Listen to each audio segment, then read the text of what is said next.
Hey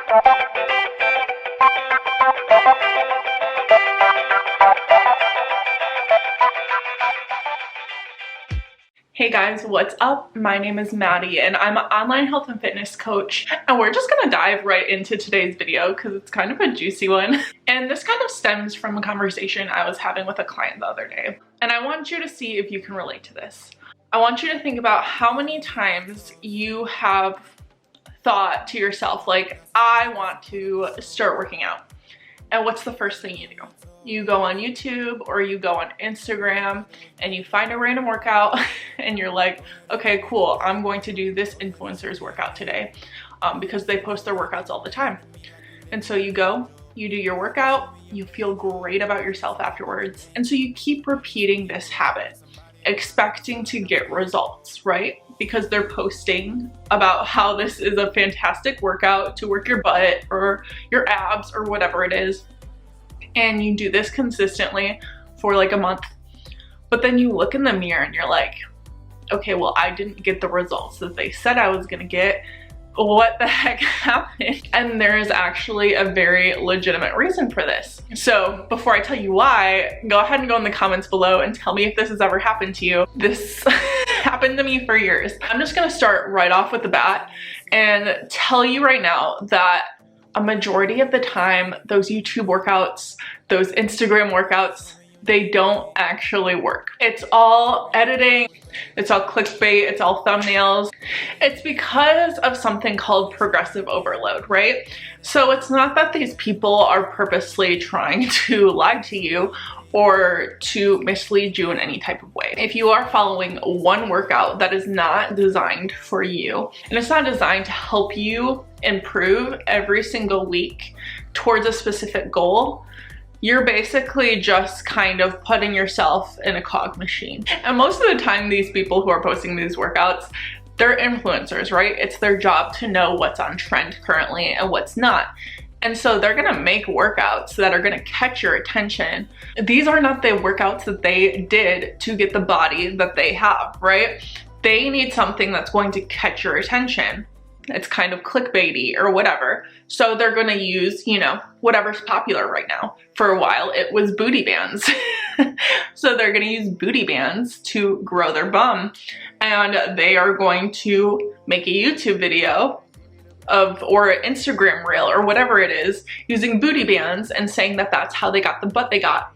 And then as soon as they're done recording that, they're gonna get their ass to the gym and they're gonna start lifting weights and they're gonna do their squats and their hip thrusts and their Bulgarian split squats. And guess what? They're going to repeat that and progressively overload it for the next several weeks. Would you be interested in watching that for the next several weeks?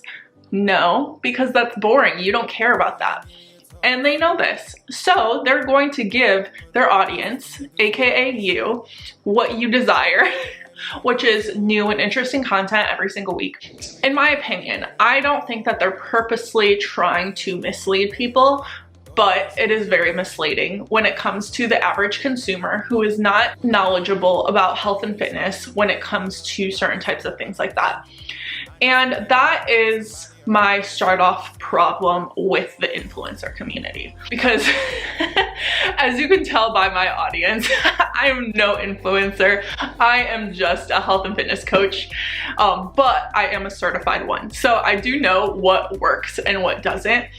And it is really hard because I used to be one of those people who looked to influencers for all of my fitness advice.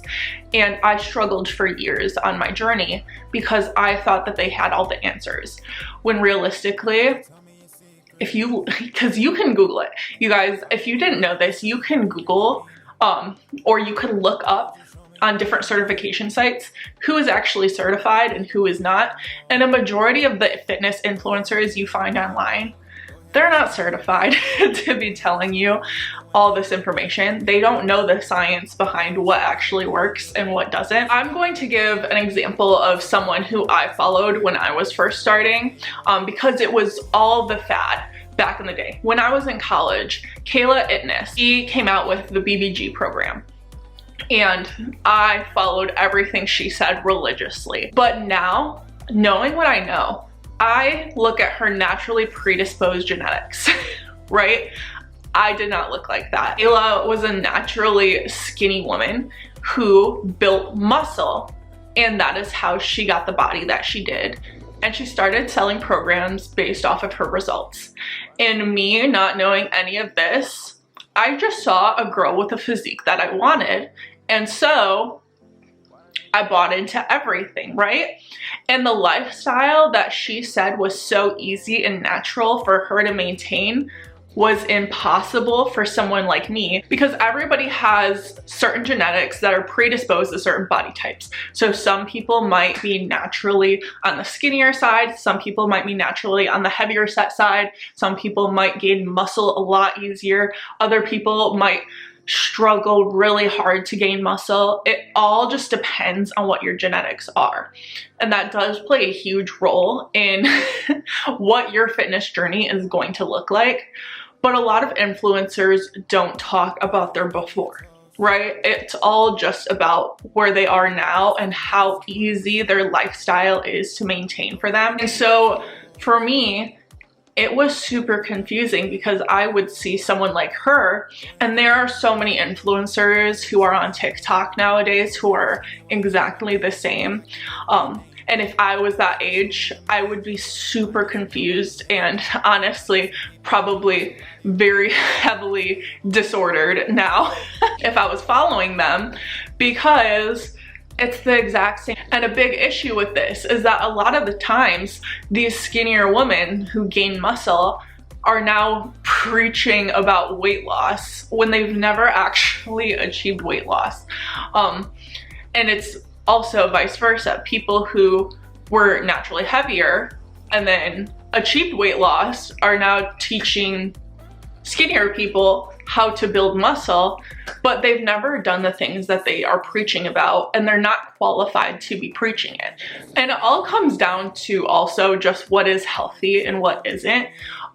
For women, naturally, a healthy body fat percentage for someone who is being healthy and active should be naturally around 22 to 30% body fat, right? And that is for people, like I said, who are being active. When you look at a lot of the influencers online, a lot of them range between like 15 to 20%. So they're actually not even at the healthy side of what you should be at, but they're not telling you that. And the people who are being open about it, they're openly in prep for some sort of, you know, bodybuilding show or bikini show. And that is some sort of competition, you know, like they are actually competing for a sport. A lot of influencers aren't being open about it, and they're preaching that they have this healthy, maintainable lifestyle. And meanwhile, you have these younger girls looking at this stuff and being like, well, why don't I look like that? And why can't I eat all these pancakes with peanut butter and honey drizzled on top and all of these higher fat foods? Well, sweetie, it's because you can't have.